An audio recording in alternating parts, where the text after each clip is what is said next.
हरिओम तत्सत। सभी के हृदय में विराजमान ईश्वर को नमन, वंदन और प्रणाम। आज राम कथा के 8वें दिन में सभी श्रोताओं और साधकों का बहुत बहुत स्वागत। 3 बार संकल्प दोहरा लें कि हे भगवान शिव, आप मेरे गुरु हैं, मैं आपका शिष्य हूँ। आप मेरे गुरु हैं, मैं आपका शिष्य हूँ। आप मेरे गुरु हैं, मैं आपका शिष्य हूँ। मुझ शिष्य पर दया करें, मेरे मन मंदिर में विराजमान होकर उसे शिव में, ज्योतिर्मय और प्रकाश में बना दे। माँ भगवती मेरे हृदय में विराजमान होकर उसे शक्ति में, श्री में और समृद्धि में बना दे। सभी संत ग्रंथ मेरे हृदय में विराजमान होकर उसे भक्ति में और समृद्धि में बना दे। इस भाव के साथ हम रामायण का श्रवण करेंगे। कुछ क्षण हृदय में अनंत ईश्वर के ज्योति स्वरूप और गुरु रूप का ध्यान करें। ओम ब्रह्मानंदं परम सुखदं केवलं ज्ञान मूर्तिं द्वंद्वातीतं गगन सदृशं तत्त्वमस्यादिलक्ष्यम् एकं नित्यं विमलमचलं सर्वधी साक्षिभूतं भावातीतं त्रिगुणरहितं सद्गुरुं तं नमामि। अखंडानंद बोधाय शिष्य संताप हारिणे सच्चिदानंद रूपाय तस्मै श्री गुरुवे नमः। तस्मै श्री गुरुवे नमः। ओम लक्ष्मी मेधाधरा पुष्टि गौरी तुष्टि प्रभा धृति एताभिः पायितनुभिः अष्टभिर्मां सरस्वती। सरस्वत्यै नमो नित्यं भद्रकाल्यै नमो नमः। वेद वेदांत वेदांग विद्यास्थाने भेवचा। ओम मातस्त्वदीये पद पंकज भक्ति युक्ता यही त्वां भजन्ति निखिला न परान् विहायै। ते निर्जरत्वमिहि यान्ति कलेवरेण। ते निर्जरत्वमिहि यान्ति कलेवरेण भुवह्निवायुगगनाम्बुविनिर्मितेन। ओम व्यासाय विष्णु रूपाय व्यास रूपाय विष्णवे नमो वै ब्रह्मनिधे वासिष्ठाय नमो नमः। नमोस्तु ते व्यास विशाल बुद्धे फुल्लारविंदा यतपत्र नेत्रः येन त्वया भारत तैल पूर्णा प्रज्वालितो ज्ञानमया प्रदीपा। प्रज्वालितो ज्ञानमया प्रदीपा। ओम राम रामेति रामेति रमे रामे मनोरमे सहस्रनामं तत्तुल्यं राम नाम वरानने। माता रामो मत् पिता रामचंद्रा भ्राता रामो मत् सखा रामचंद्रा अहम सर्वं रामं जाने नैव जाने। ओम राम रामाय नमः। ओम राम रामाय नमः। ओम राम रामाय नमः। कल की जो हमने कथा सुनी जिसमें माँ पार्वती की प्रेम की सभी प्रकार की परीक्षाएं हो गई और इधर देवताओं ने भगवान शिव के भीतर काम प्रकट करने का, काम के कारण विवाह की इच्छा और तृष्णा पैदा करने के प्रयास में कामदेव से प्रार्थना करी कि आप जाएं और जा करके भगवान शंकर के हृदय में काम पैदा करें। किसके हृदय में? जिसके हृदय में राम था वहां काम पैदा हो। कामदेव अपने सारे रूप रंग सौंदर्य और जो जो उसकी कलाएं थी, जो 64 कला काम की थी, उन सारी कलाओं को जब लेकर चला तो भय लगा उसे कि शिव के साथ काम का प्रयोग करना, काम बाण चलाना शिव के ऊपर बहुत मुश्किल काम है। पर उसको लगा कि उन्होंने कामदेव ने ऐसा माना कि देवताओं का हित करने के लिए किया जा सकता है, परहित सरस धर्म नहीं था। अगर दूसरे के हित से बड़ा धर्म नहीं है और ऐसा भाव करके कामदेव चले काम ने इतना प्रभाव संसार में बढ़ा दिया कि साधु, यति, योगी, जल थल प्रत्येक जीव काम के आसक्त हो गया। काम का भी बहुत जबरदस्त प्रभाव है। गीता में भगवान श्री कृष्ण कहते हैं कि मैं उत्पत्ति करने के लिए सृष्टि का कारक काम हूं।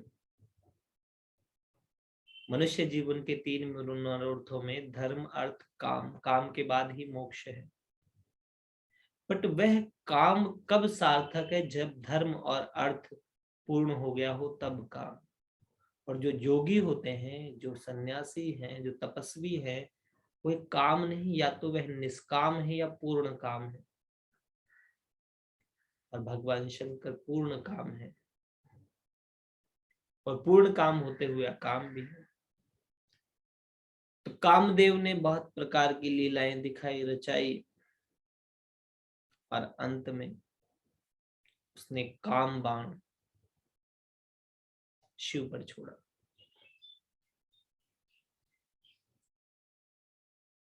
और जब शिव पर काम बाण छोड़ा, शिव की समाधि खंडित हुई और भगवान शिव ने अपना तीसरा नेत्र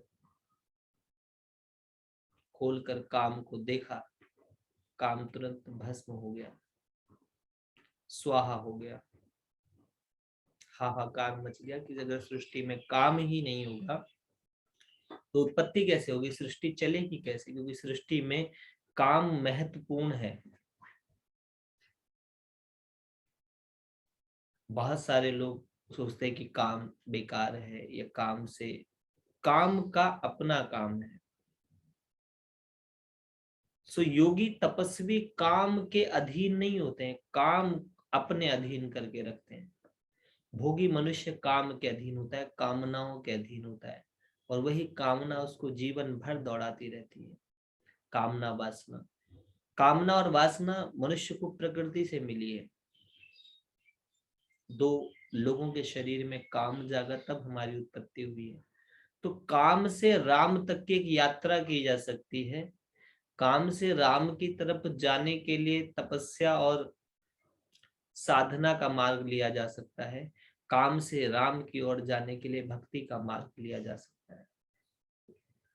शिव ने योग का मार्ग बताया, अर्थात अगर ध्यान के माध्यम में आप अपने आज्ञा चक्र को जागृत कर लेते हैं तो आपका जो काम है वह रूपांतरित हो जाता है राम में, ध्यान में। वही काम की ऊर्जा आपके जीवन में आराम देने लगती है। तो जब कामदेव भस्म हो गया, हाहाकार मच गया, तो उसकी पत्नी रति ने भगवान की प्रार्थना करी, और भगवान शंकर ने कहा कि पहले तो ये लोगों को क्षय शरीर अर्थात विद बॉडी ही लोगों के शरीर में काम पैदा होता था, अब ये अशरीर बिना शरीर के भी लोगों के शरीर में काम की इच्छा पैदा हो जाएगी। तो कोई भी चीज खत्म नहीं होती, स्थूल को सूक्ष्म कर दिया। जो स्थूल काम था वह सूक्ष्म हो गया शिव के दर्शन तीसरे नेत्र के कारण। ऐसा हाहाकार मचा। तो मनुष्य के जीवन में भी अगर काम सताए तो उसे शिवत्व का आश्रय लेना चाहिए। बहुत से लोग होते हैं जो बहुत पीड़ित होते हैं, एक बड़ी उम्र तक भी काम उनका पीछा नहीं छोड़ रहा, वासना पीछा नहीं छोड़ रही। तो राम कथा कहती है कि अगर जीवन में काम सता रहा है तो शिव का आश्रय ले, साधना का आश्रय ले, तप का आश्रय ले। क्योंकि एक समय के बाद हर चीज से रूपांतरण होना आवश्यक है। इसीलिए शास्त्रों ने जीवन को 4 चरणों में बांटा, ब्रह्मचर्य, गृहस्थ, वामप्रस्थ और सन्यास। गृहस्थ का से पहले था ब्रह्मचर्य। ब्रह्मचर्य का अर्थ होता है ब्रह्म ईश्वर जैसा आचरण, जिसमें प्रकृति के साथ एकत्व होना। जो गुरुकुलों में योगा, आसन, प्राणायाम, ध्यान, धारणा, समाधि के द्वारा चित्त की शुद्धि, सिद्धि, चित्त का निग्रह, सब चीजें, सारी क्रियाएं, सारी विद्याएं, सारी शिक्षाएं लेने के बाद फिर गृहस्थ में और शास्त्र कहता है गृहस्थ भी आश्रम की तरह है। आश्रम की कुछ मर्यादाएं हैं, कुछ नियम हैं, मन मर्जी से नहीं। मनुष्य को स्वतंत्रता चाहिए, पर स्वतंत्रता और स्वच्छंदता के बीच में धागे भर का अंतर है। स्वतंत्रता अपनी स्वतंत्रता के साथ साथ दूसरों के हितों का भी ध्यान रखना है, और स्वच्छंदता जो हमें अच्छा लग रहा है हम वो करेंगे। तो अगर हम ऐसा सोचे कि जैसा हम करेंगे सारे ऐसा सोचे तो कितना मुश्किल हो जाए। आप स्वतंत्र आपके नहीं, हम लाल बत्ती पर चलेंगे और हरी पे रुक जाएंगे तो क्या होगा, अव्यवस्था पैदा होगी। तो इसी प्रकार गृहस्थ में शास्त्र कहता है कि हर किसी की अपनी मर्यादा है, हर किसी के नियम है। तो यहाँ पर कामदेव को जब भस्म कर दिया भगवान शंकर ने, और हाहाकार मच के फिर रति को यह वरदान दिया कि श्री कृष्ण के पुत्र प्रद्युम्न के रूप में जन्म होगा तुम्हारे पति का, तब तक तुम तपस्या करो, ध्यान करो। और इस प्रकार से काम को भस्म करने की कथा है भगवान शंकर की। अब जब काम भस्म हो गया तो पुनः सप्तऋषि एक बार पुनः मां सती के पास गए और कहा कि भगवान शंकर ने तो काम को भस्म ही कर दिया, अब बताओ क्या होगा। तो मां सती ने कहा, मां पार्वती ने कहा कि शायद तुम्हें अभी भगवान शंकर के विषय का पता ही नहीं है, कि वो तो, तुमको क्या लगता है कि इससे पहले उनके अंदर विकार था क्या, इससे पहले उनके भीतर काम था? वो तो अकाम है, काम से परे। और इस प्रकार और कहा कि मेरा विवाह काम के लिए नहीं है शिव के साथ, मैं शिव से प्रेम करती हूँ। तो एक सूत्र यह भी है कि अगर साधना के द्वारा विवाह किया जाएगा तो काम नहीं प्रेम पैदा होगा। काम से प्रेम तक की यात्रा करना गृहस्थ आश्रम में एक साधना की तरह है कि काम से प्रेम में परिवर्तित हो जाए, क्योंकि काम कभी पूरा नहीं होता। काम वासना है वह तृप्त नहीं होती कभी भी, उस काम वासना से प्रेम में रूपांतरित होना होता है साधना के द्वारा, संयम के द्वारा, नियमों के द्वारा, मर्यादाओं के द्वारा, और एक दूसरे से स्नेह के द्वारा, सम्मान के द्वारा। सो माँ पार्वती का विवाह हुआ। विवाह के लिए जब ये सारी बातें माँ पार्वती की सुनी उन्होंने, तब उन्होंने कहा कि जो अंतिम फाइनल टेस्ट था वह भी पूरा हो गया, अर्थात आपने वह परीक्षा भी पूर्ण कर दी कि जिस तरीके से शिव अकाम है इस तरीके से आप भी काम से मुक्त हैं। सो भगवान शंकर के विवाह के लिए सप्तऋषि पत्री लाए और पूरे विधि विधान से विवाह हुआ। ब्रह्मा जी ने वेदी बनाई, नारद जी कुल पुरोहित बन के आए, और एक रस्म होती है विवाह में, बहुत सी जगह में खासकर अयोध्या साइड में होते हैं जहाँ दोनों ओर के पुरोहित होते हैं। उस रस्म को शिष्टाचार बोलते हैं, जो समय के साथ परिवर्तित होकर के आज के परिवेश में रिबन काटने पे रह गए। तो वहां कुछ प्रश्नों के उत्तर, प्रश्न पूछे जाते थे, उन प्रश्नों का उत्तर दिया जाता था। इससे वर और वधु पक्ष के कल्चर का पता चलता था। जैसे एक प्रश्न होता है कि दान देने वाला बड़ा होता है या दान लेने वाला। सब कहते हैं कि दान देने वाले या दान लेने वाले में से हर कोई कहता है कि दान देने वाला बड़ा होता है। तो अगर दान देने वाला बड़ा होता है तो वधु पक्ष, कन्या पक्ष का कितना सम्मान करना चाहिए। तो कथा के माध्यम से यह भी सोचे कि वर पक्ष के लोगों को कोई अहंकार नहीं करना चाहिए, क्योंकि आप दान लेने गए हो, कन्यादान।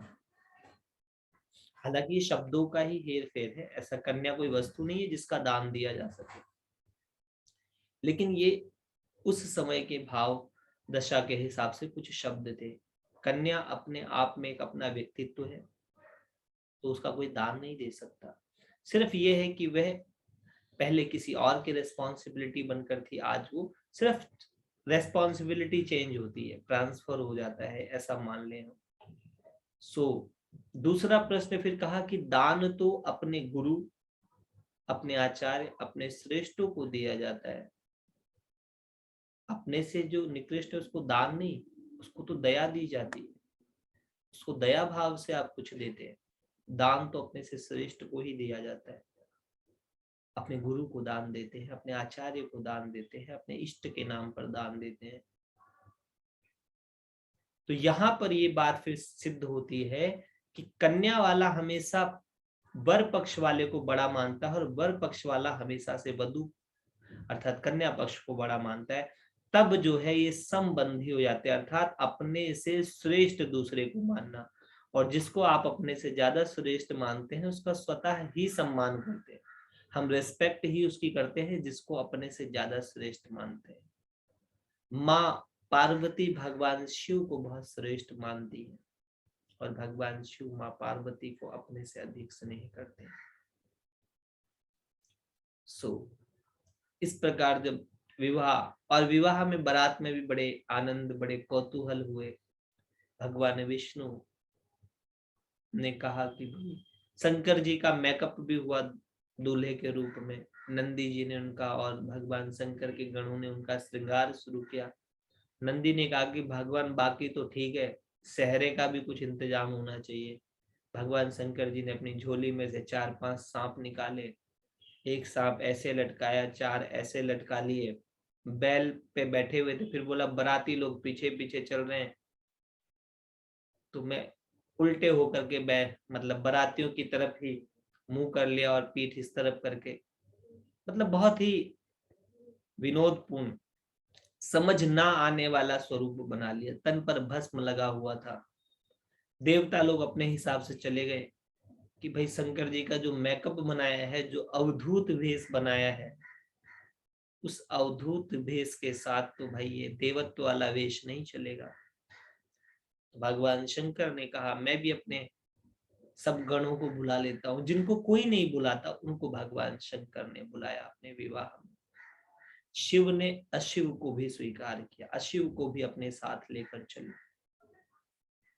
कोई अनेक हाथ पांव वाला था, किसी के पैर ही नहीं, किसी के इतने सारे मुख, किसी के मुख ही नहीं, यानी कि विकृत, जो समझ में ही ना आए, जो असंयमित थे, वह सब शिव के साथ, शिव के गण, शिव के संग होकर चले।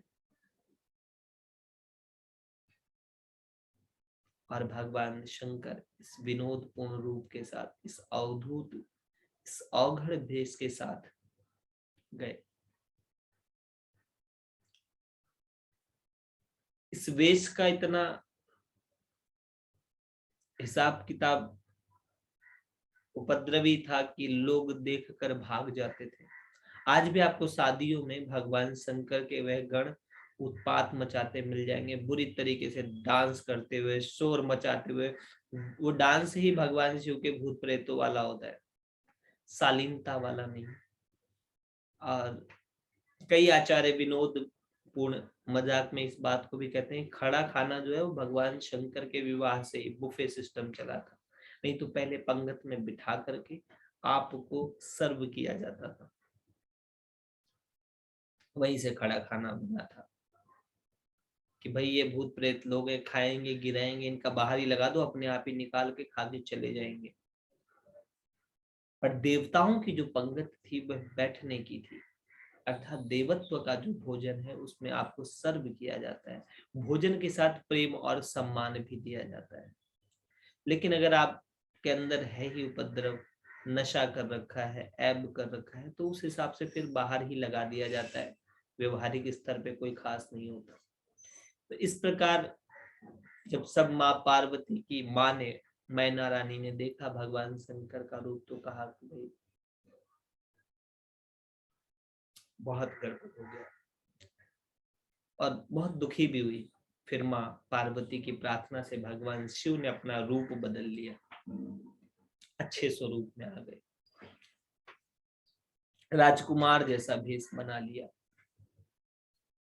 सो यहाँ पर क्या है, माँ पार्वती के कहने से भगवान शंकर ने अपना रूप बदल लिया, अर्थात विवाह के संबंध में पत्नी के कहने से अपने रूप का परिवर्तन कर लेना, अपने आप में बदलाव ले आना, दूसरे की प्रसन्नता का, दूसरे के हितों का ध्यान रखना विवाह की एक पहली अग्रिम शर्त है। ये छोटी छोटी बातें हम समझ ले, क्योंकि शिव की कथा के माध्यम से हम भी जीवन के कुछ सूत्र ले लें। और इस प्रकार भगवान शंकर का विवाह मां पार्वती के साथ संपन्न हुआ। एक कथा आती है, दंत कथा है शायद, लेकिन बहुत प्रचलित कथा है कि भगवान शंकर से पूछा गया कि तुम्हारे पिता का नाम क्या है। वो बोले, भाई मैं तो अजन्मा हूं, मेरे कोई पिता नहीं है। माता का नाम क्या है? बोले, मुझे भी नहीं पता। तब नारद जी ने कहा कि नहीं नहीं, ये बातें पुरोहित बताते हैं, बड़े बताते हैं, हम बताएंगे। इनकी माता जो है वह नाद है और पिता जो है वह बिंदु है। ये ओमकार इनका कुल है, ये योगी हैं, यति हैं। तो इस प्रकार से आपको आपके कल्चर के विषय में पता होना चाहिए, नहीं तो आपके आचार्य, आपके गुरुओं को अपने साथ लेके चले। इस प्रकार भगवान शंकर के लिए नारद जी ने कुल गोत्र बताया। विवाह हो गया, मां पार्वती कैलाश पर आई और बहुत ही सुंदर शिक्षाएं देकर मां ने भेजा कि पति के अनुकूल रहना, विपरीत नहीं चलना, और इनसे सीखना, जो ना आए वह इनसे सीख लेना, और अपने यहाँ की बड़ाई वहां मत करना, वहां उनकी बड़ाई करना। इस प्रकार से जो भी शिक्षाएं थी माँ ने दी, और कहा एक बात याद रखना कि अपने पति की सेवा से बढ़कर कोई धर्म नहीं है। इस प्रकार से माँ पार्वती ने अपनी माँ से धर्म की शिक्षा ली और अपने ससुराल कैलाश पर चली गई। जब ही शंभु कैलाश ही आए, सुर सब निज निज लोक सिधाए। फिर धीरे धीरे समस्त देवता वहां पर से विदा लेने लगे और अपने अपने लोक चले गए। पार्वती भल अवसर जानी, गई शंभु पही मात भवानी। उसके बाद एक सही समय देख करके माँ पार्वती भगवान शंभु के पास गई। जान प्रिया आदर अति कीन्हा, वाम भाग आसन हर दीना। भगवान शंकर ने उनको अपने वाम विपरीत में आसन प्रदान किया।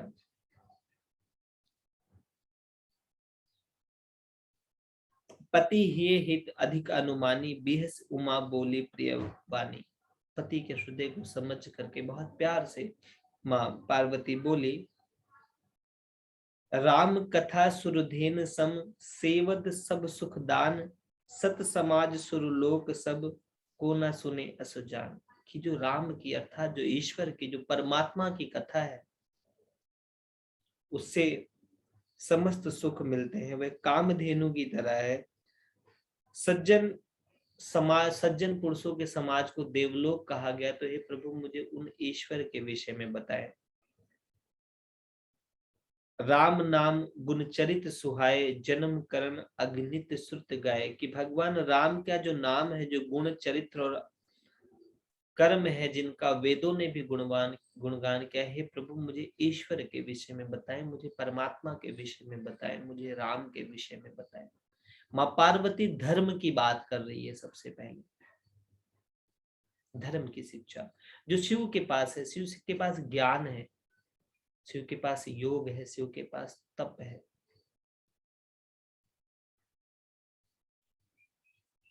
तो भगवान शंकर ने कहा, यथा अनंत राम भगवान तथा करति कीरत गुण नाना,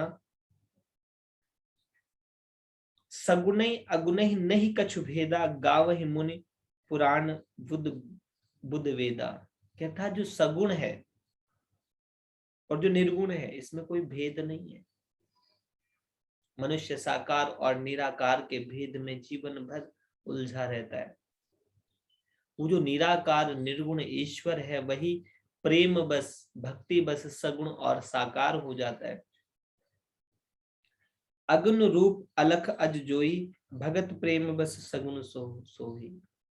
जो निराकार निर्गुण अव्यक्त अजन्मा ईश्वर है वही भक्ति और प्रेम के बस होकर के सगुण रूप धारण कर लेता है। गोपियों के लिए भी कहते हैं ना कि शेष महेश सुरेश जाकी महिमा को पार न पावे, ताहे अहीर की छोहरिया छछिया भर छाछ पे नाच न चावे। कि जो अनंत ईश्वर है, जो योग जप तप ध्यान के द्वारा बड़े बड़े मुनियों को नहीं समझ आता, वो गोपियों के द्वारा सहज ही नृत्य करता है। और यहां पर कहा कि वो निराकार ईश्वर प्रेम बस, प्रेम के कारण सगुण और साकार हो जाता है।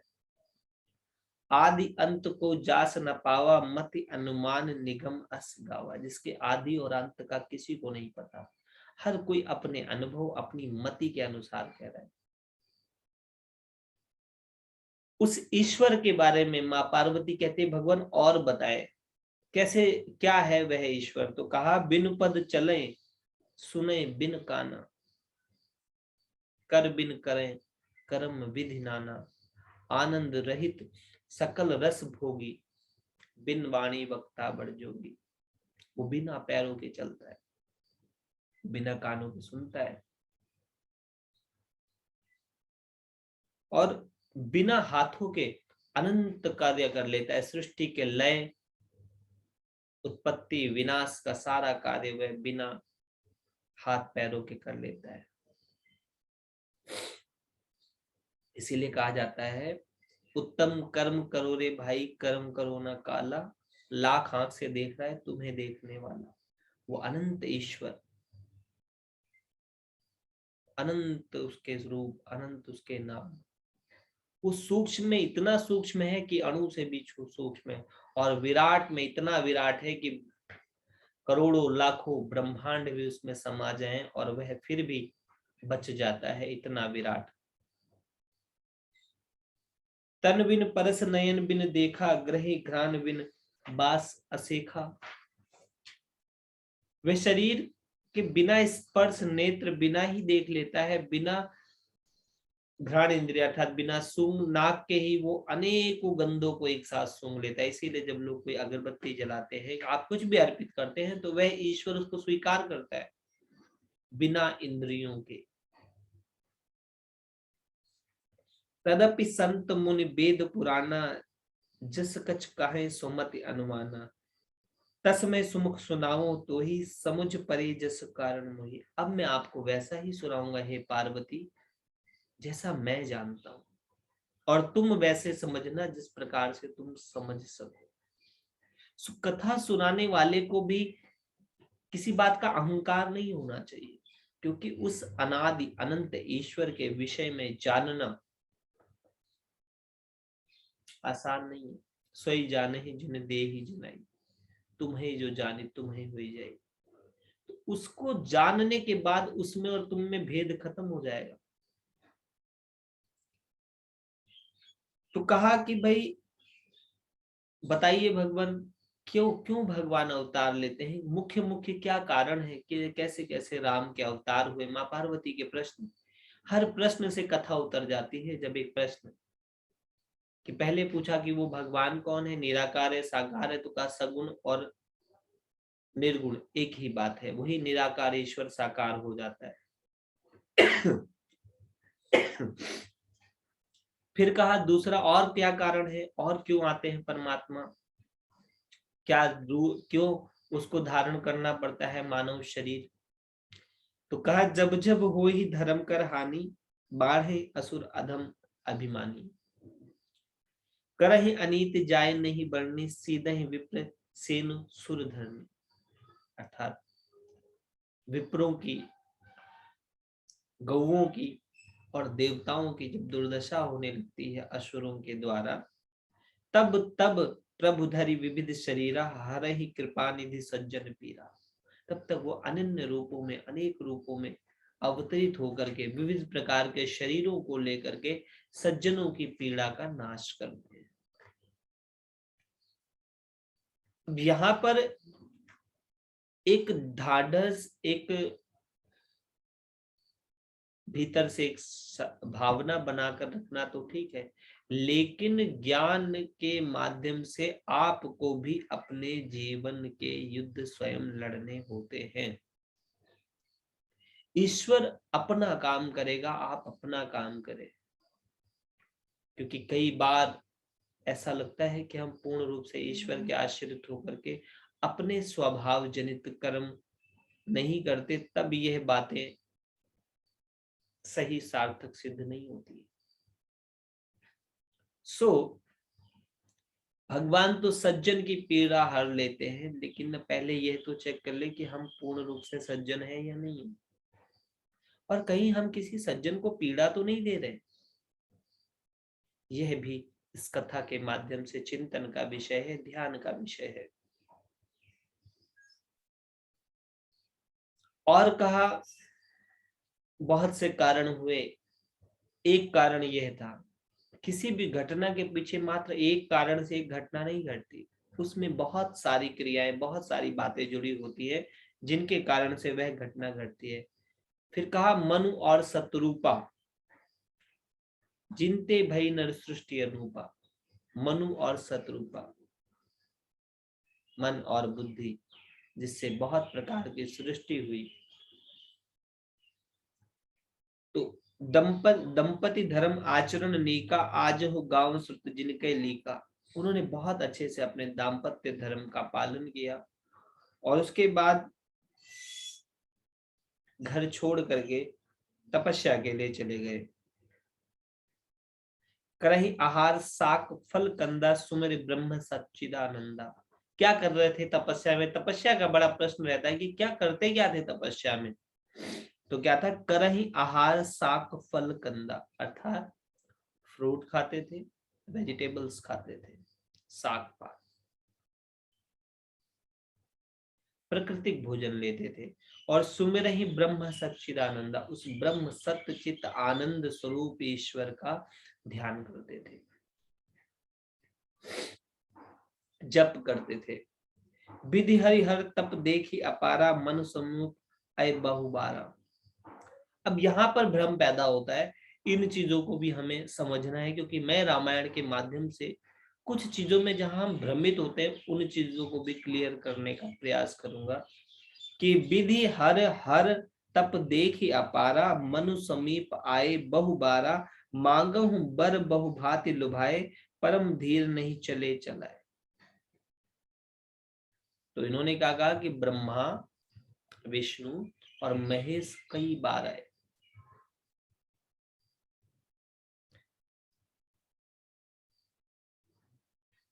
और मांगो बर बहु भांति लोभाए, कहा कि आप वरदान मांग लो। बहुत प्रकार से उन्होंने लोभ दिया, लेकिन भगवान जो स्वयंभू मनु थे वह नहीं लोभ में आए, और उन्होंने कहा मुझे आपसे नहीं चाहिए। अब यहाँ पर मन में एक भेद आता है कि इसका मतलब ब्रह्मा विष्णु महेश से भी कोई ऊपर है, क्योंकि अगर कोई शिव पुराण पढ़ ले तो वह तो महेश को सर्वोच्च मानेगा, कोई विष्णु पुराण पढ़ ले तो विष्णु जी सर्वोच्च है। अब यहाँ पर कि राम नाम का जो तत्व है, क्या वह राम नाम का जो सत्यचित ईश्वर है वह क्या इन त्रिदेवों से भी ऊपर है? कल भी हमने पढ़ा था इस विषय को कि हम कहते हैं वंदे विष्णु भव हरम सर्व लोकैकनाथम, समस्त लोगों के एक ही नाथ है। भगवान शंकर के लिए कहते हैं वंदे जगत कारणम। तो ये जो है ये भ्रम पैदा करने वाली बातें हैं। वास्तव में वह ईश्वर ओमकार रूप में, ज्योति रूप में, प्रकाश रूप में है, लेकिन साकार में वही ईश्वर तीन आकार ले लेता है। सत्य रज और तम में ब्रह्मा विष्णु, यहाँ पर बताया कि साधना के माध्यम से गुणातीत निराकारम, उस अनंत के ऊपर ध्यान लगाया है जो सत्य रज तम तीनों से अलग है, अर्थात अपने आत्म स्वभाव या परमात्म स्वभाव का चिंतन किया, ब्रह्म का, उस पर ब्रह्म का। ब्रह्म ईश्वर को बोलते हैं, पर ब्रह्म परमेश्वर को बोलते हैं, जो ईश्वर से भी सर्वोच्च स्थिति है। प्रभु सर्वज्ञ दास निज जानी गत अनन्य तापस नृपरानी। भगवान शिव, भगवान अनंत ईश्वर ने, यहाँ उस अनंत ईश्वर को राम कहा गया, उसी को ओंकार कहा गया। तो कई बार शब्दों के भेद से इन ग्रंथों ने भ्रम भी पैदा किया है। एक तरफ रामायण कहती है कि जाकी प्रभु में प्रीति जैसी, प्रभु मूरत तिन देखी तैसी, और एक तरफ कहते कि ब्रह्मा विष्णु महेश भी नहीं जानते, तो भ्रम पैदा होगा नहीं होगा? तो भ्रमित ना हो, वही ईश्वर साकार है, वही निराकार है, वही ओमकार है, वही राम है। इसलिए आप गुरबाणी पढ़ोगे, उसमें भी ओम राम गोविंद सब नाम है। उस अनंत अक्षर स्वरूप, नाम स्वरूप ईश्वर, ज्योति स्वरूप ईश्वर के साकार स्वरूप भी है।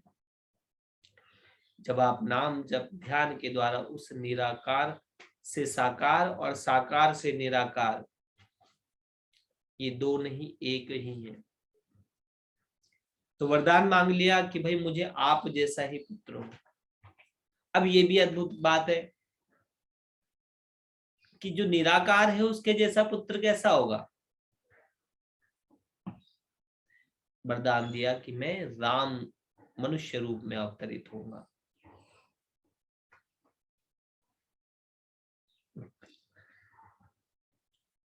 सोई सोई सुख गति सोई भगति, सोई निज चरण स्नेह, सोई विवेक सोई रहन प्रभु, हमें कृपा कर देव। कि वही गति दो जो आपके पार्षद, आपके गण, आपके वैकुंठ लोक में रहने वाले लोगों को जो गति प्राप्त है, भगवान मुझे वही गति चाहिए। अर्थात तप भी किसी इच्छा के कारण हुआ। तो तप की प्रथम गति तो इच्छा है, लेकिन जो उत्तम गति है तप की, वह इच्छा रहित है। कुछ ग्रंथों में तो यह भी लिखा है, इच्छा मात्रम अविद्या, इच्छा ही अविद्या बनकर मनुष्य को बांध लेती है। लेकिन इस प्रकार से उनको वरदान मिला।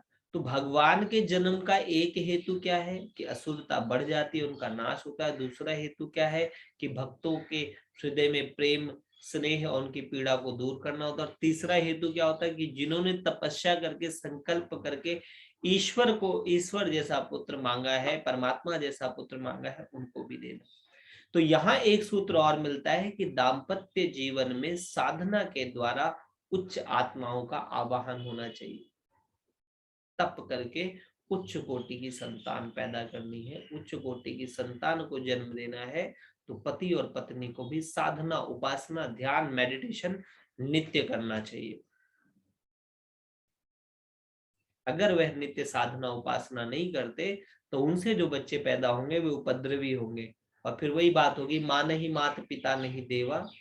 वो अपने माता पिता को कुछ मानेंगे नहीं, सिर्फ यूज एंड थ्रो, अपने व्यक्तिगत जरूरतों के बाद सुनेंगे ही नहीं बात। क्यों? क्योंकि वह तप से नहीं, वह संतप से, अर्थात आप एंजाइटी फ्रस्ट्रेशन में उन बच्चों को पैदा करने के निमित्त बन गए, आधार बन गए, तो वो उसी भाव से बच्चे पैदा होंगे और वैसे ही उनके कर्म होंगे।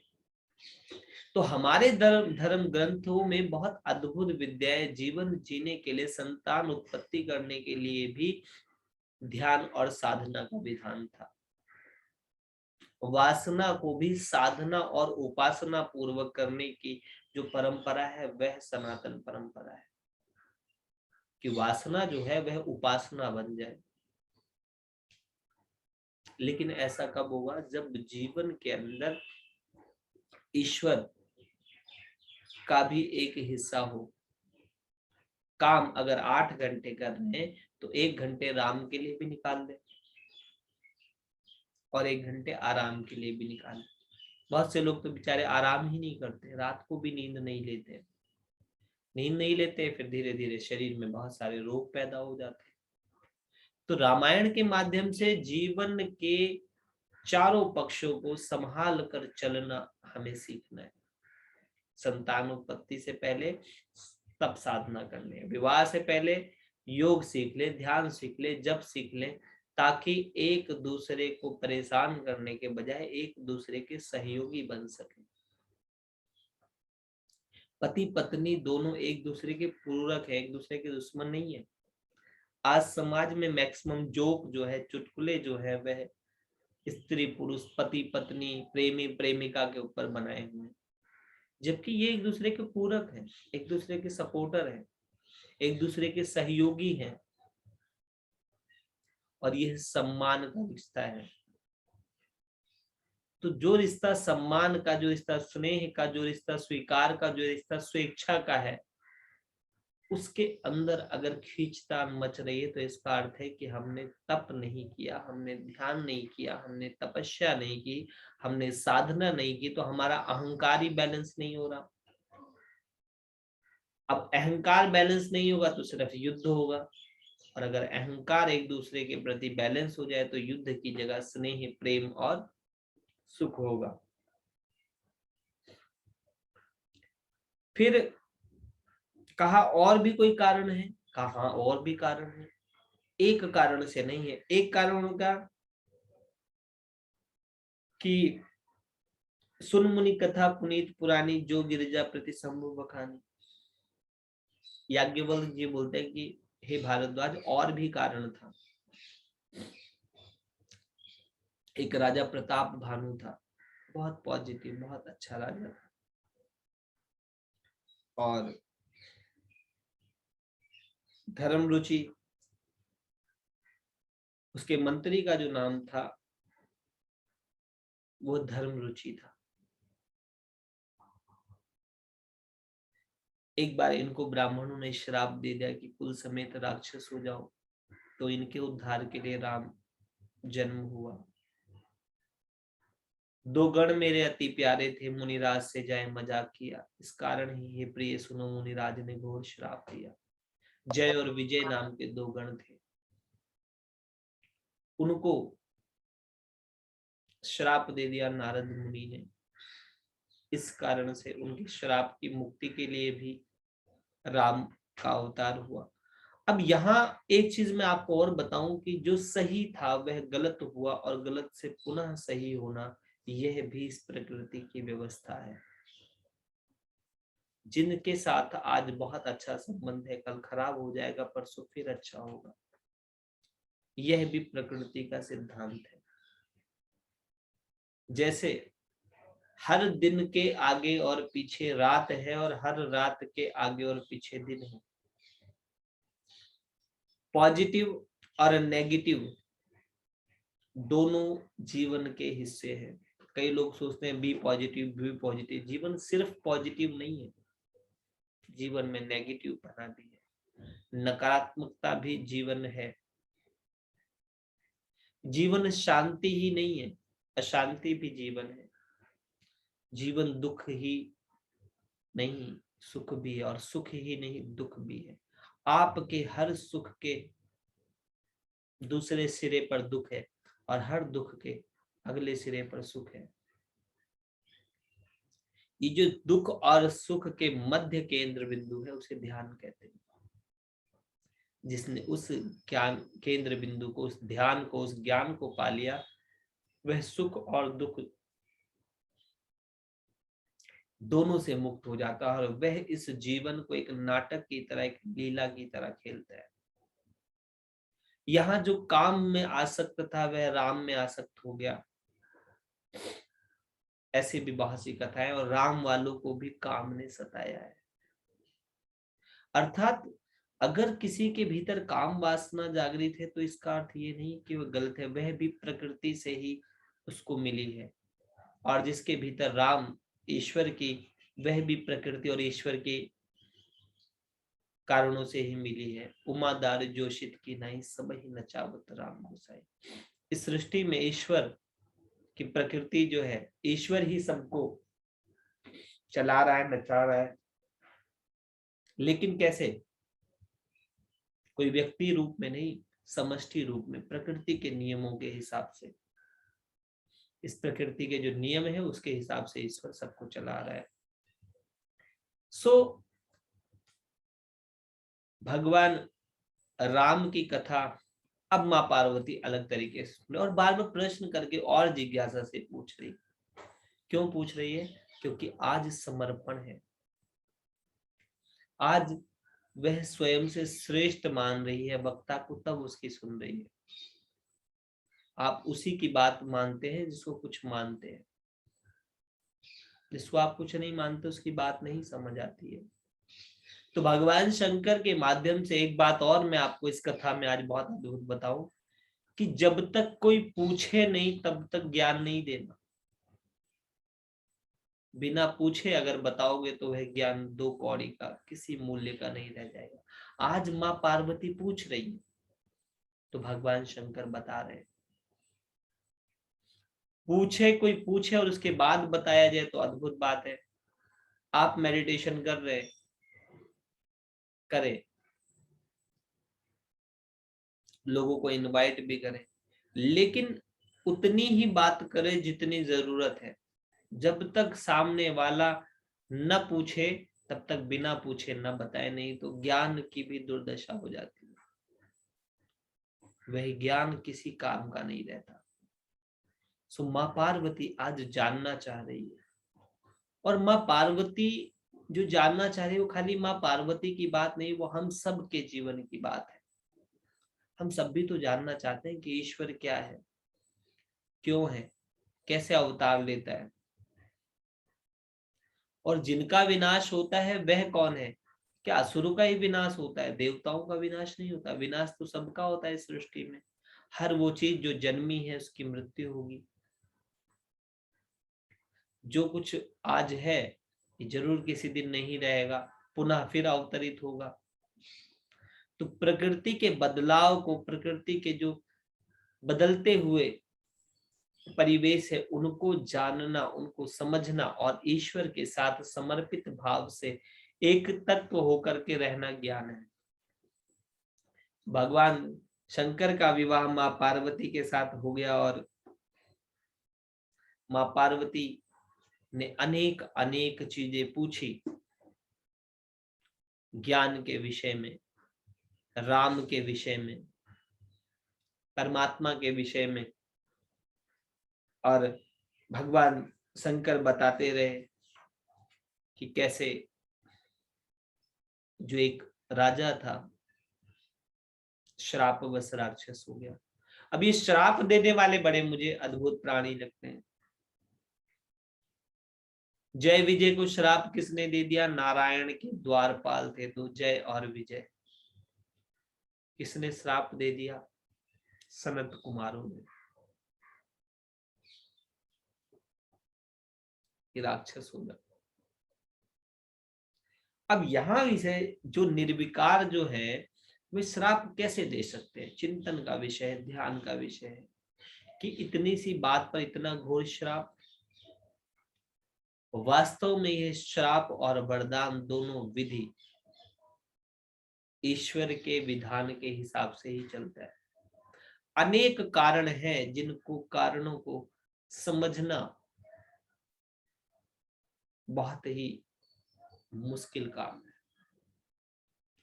इसलिए अगर हम शुरुआत करें तो शुरुआत स्वयं से करें कि जय और विजय को श्राप दिया सनत कुमारों ने, और वह रावण और कुंभकर्ण हुए आगे जाकर के, और भगवान शंकर के गण। एक बार नारद जी की भी बड़ी प्यारी कथा है आज, कि नारद जी एक बार, उनको चलते रहने का ही था कि वो कहीं स्थिर नहीं बैठ सकते थे। एक जगह ईश्वरीय विधान से, जगह के प्रभाव से उनकी अखंड समाधि लग गई, ध्यान में चले गए, काम जीत का अनुभव हो गया, वासना तृष्णा सब चली गई, स्वतः अपने आप ही हो गया, घटित हो गया। इसीलिए मैं कहता हूँ ध्यान घटता है। ध्यान करने का नहीं, ध्यान होने का विषय है। करने की तो एक प्रक्रिया है जिसके माध्यम से आप होने की यात्रा कर लेते हो। सो उस परम आनंद का अनुभव करने के बाद पा लिया, ज्ञान का रस पा लिया। अब क्या करें? अब कई बार आप साधना का कोई अनुभव पा लेते हैं तो उसको बताने का बड़ा रस होता है, अनुभव बताने का। भगवान शंकर के पास गए और बताया कि आप की तरह मैंने भी अखंड समाधि को पा लिया है। आपने तो काम को जलाया था, भस्म किया था, मैंने तो काम को बिना युद्ध के ही जीत लिया। बड़ी बड़ी बातें करी, अपनी साधना का प्रचार कर दिया, प्रसार कर दिया। क्योंकि साधना पचाने का विषय है, साधना को अपने भीतर रखनी होती है। जब आप अपनी श्रेष्ठता का प्रचार करते हैं तब आप श्रेष्ठ नहीं है। भगवान शंकर ने कहा भाई ये तो बहुत बड़ी अद्भुत बात है, लेकिन ये ना विष्णु जी को मत बताना।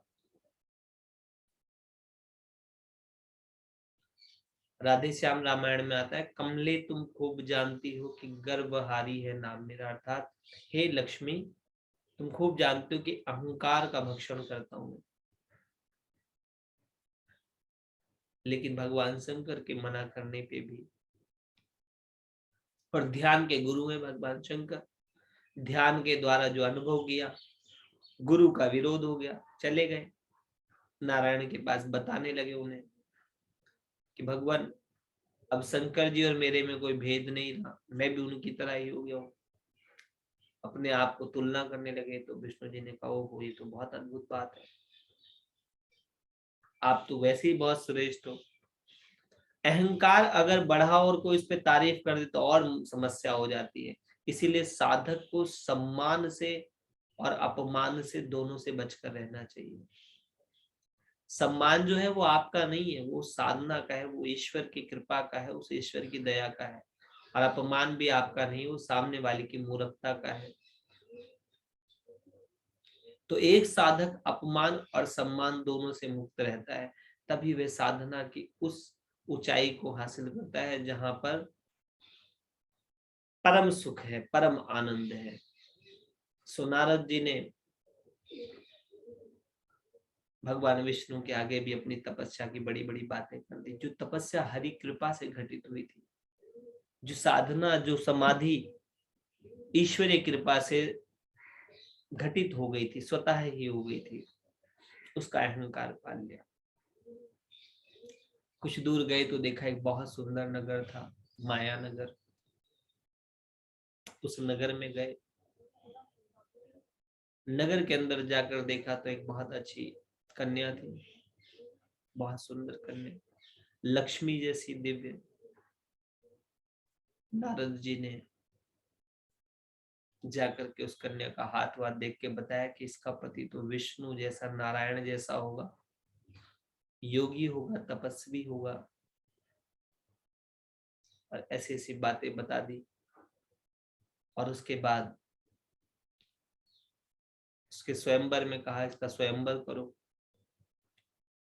स्वयंवर के अंदर स्वयं जाने के लिए भगवान विष्णु का ध्यान करके उनका हरि मुख मांग लिया। हरि मतलब बंदर भी होता है। और शायद ऐसी भी कथा कहती है कि वो वहां गए भी नहीं, सिर्फ मन में ऐसा भाव किया कि मोरे हित हरिसम नहीं को, यह अवसर सहाय प्रभु हो। भैया तुम मेरे हित में, तुम्हारे जैसा कोई नहीं है। उस परमात्मा को इस तरीके से हृदय से पुकारा, मोरे हित हरिसम नहीं को, यह अवसर सहाय प्रभु हो। ये बहुत अच्छी प्रार्थना है, इस लाइन को आप लोग याद भी कर लें। मैं भी जब कभी बहुत परेशान हो जाता था तो इसी लाइन का ध्यान देता था कि मोरे हित हरिसम नहीं को, कि मेरे हित में उस परमात्मा जैसा कोई नहीं है। और यह अवसर सहाय प्रभु हो, कि हे परमात्मा तुम मेरे सहायता करो। तो भगवान विष्णु जी ने इनको बंदर का मुख दे दिया। ये आगे आगे जा रहे थे सम्मान के लिए, और इनकी जो बंदरपना, जो इनकी चंचलता थी, वह देख करके इनकी बड़ी हंसी हुई और भगवान विष्णु वहां पर रूप बनाकर आए राजकुमार का। माया ने मायापति के गले में माला डाल दी। तो लक्ष्मी तो सदा से ही नारायण के पास है, इसीलिए जिनको जीवन में लक्ष्मी की इच्छा है, जिनको श्री की इच्छा है, वे नारायण तत्व की साधना करे, तप की साधना करे, योग की साधना करे और धर्म की साधना करे, सत्य की साधना करे, क्योंकि सत्य नारायण है और नारायण के पास लक्ष्मी स्वतः चल के आती है। कुछ लोग कहते हैं जी लक्ष्मी फ्रॉडों के पास भी आती है। हाँ बिल्कुल आती है, जो फ्रॉड करते हैं, क्योंकि लक्ष्मी का एक वाहन उल्लू भी है। लेकिन जो उल्लू बना करके लक्ष्मी आती है, वो उल्लू बनाकर चली भी जाती है। कई लोग दूसरों को उल्लू बना करके धन कमा लेते हैं। वैसे धन और लक्ष्मी अलग बात है, लक्ष्मी श्री है, लेकिन धन को भी लोग लक्ष्मी से जोड़ते हैं। धन लक्ष्मी का एक मात्र कृपा या उसकी एक अभिव्यक्ति मात्र है। सो अब नारद जी को बहुत क्रोध आया कि मेरे गले में माला नहीं रही, क्योंकि उनके हिसाब से हरि मुख, हरि से अच्छा सुंदर कोई है ही नहीं। तो उसके बाद भगवान शंकर के दो गण वहां बैठे हुए थे, जिन्होंने मजाक कह रहे, बोले मुनि जी आप इतने सुंदर लग रहे थे, ये लग रहे थे, वो लग रहे थे। और जैसे इसी से पानी के अंदर उन्होंने अपनी शक्ल देखी, नारद जी को बहुत क्रोध आ गया और क्रोधवश श्राप दे दिया कि जिस प्रकार नारी के विरह में मैं तड़प रहा हूं, तुम भी तड़पोगे। ऐसा श्राप दे दिया। श्राप देते ही अगले क्षण विवेक जागा, रहे ये क्या कर दिया मैंने, क्षमा मांगी। भगवान ने कहा तुम्हारी कोई गलती नहीं है, ये सब इस प्रकृति में लीला है, नाटक है। तो एक तो ये बात सत्य है, इन ग्रंथों से हम समझे कि ये जो दृश्य जगत है ये नाटक है, लेकिन इस नाटक को भी सही अच्छे से खेलना है। नाटक में ना अटकना नहीं है। तो इस सृष्टि की हर घटना के पीछे कोई ना कोई कारण है और मूल अकारण है। तो आपके जीवन में जो भी घटित हो रहा है उसके पीछे कोई कारण है। एक बड़ा सुंदर गीत भी है, एक दामन में फूल भरे हैं, एक दामन में कांटे, तेरे बस में कुछ भी नहीं, ये तो बांटने वाला बांटे, कोई कारण होगा। तो जो कुछ भी सृष्टि में घटित हो रहा है उसके पीछे कोई कारण है।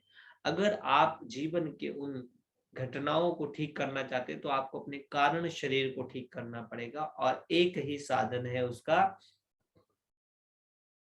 वह है जप और ध्यान। तो इस प्रकार राम के हेतु, राम के जन्म के कारण कई बने। कहीं पर ऋषियों के श्राप के कारण राक्षस उत्पन्न हो गए, कहीं ऋषियों के अहंकार को खत्म करने के लिए परमात्मा ने लीला रच दी, कहीं पर भक्तों को दर्शन देने के लिए, कहीं पर किसी भक्त की इच्छा थी कि ईश्वर की बाल लीलाओं का दर्शन हो। अनेकों अनेक कारणों से ईश्वर का जन्म हुआ और अनेकों अनेक कारण से उस ईश्वर के अंश हम और आप, हमारा भी जन्म अनेक कारणों से हुआ है। उन समस्त कारणों को जानकर उस अकारण ईश्वर में चित्त लगाना राम कथा का मूल उद्देश्य है। हम सब कुछ देर उस अनंत ईश्वर में चित्त लगाए, राम नाम का जप करें। आंख बंद कर ले सभी लोग।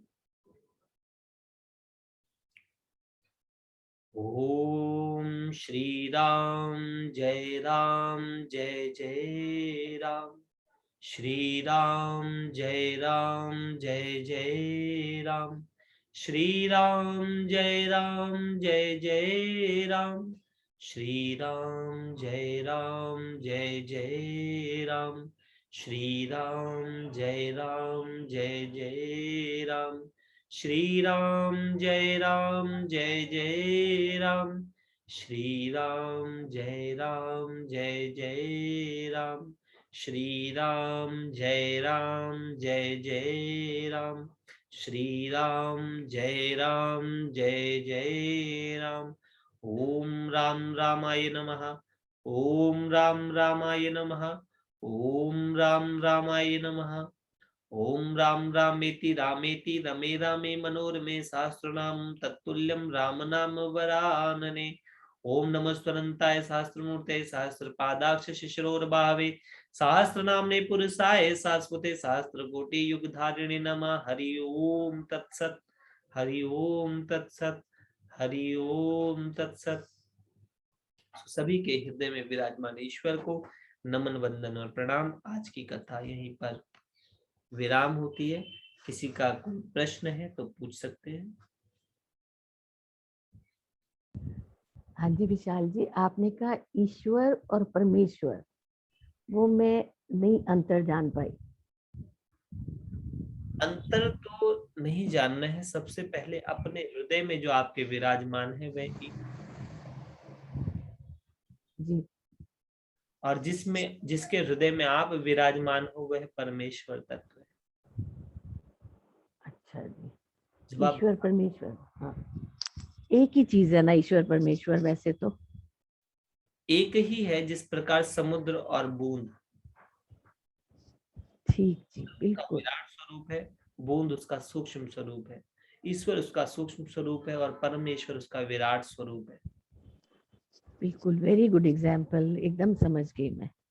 सूक्ष्म जो है वो आपको आपके जैसा लगता है। जैसे जब इस सहज रूप में श्री कृष्ण अर्जुन के समक्ष है तो अर्जुन को बात नहीं समझ आ रही, लेकिन जब योग की दृष्टि प्राप्त करी तब विराट नजर आया, बड़ा नजर आया, और बड़े की बात मान ली तुरंत। का करिष्ये वचनम, अब करूंगा जो कहोगे।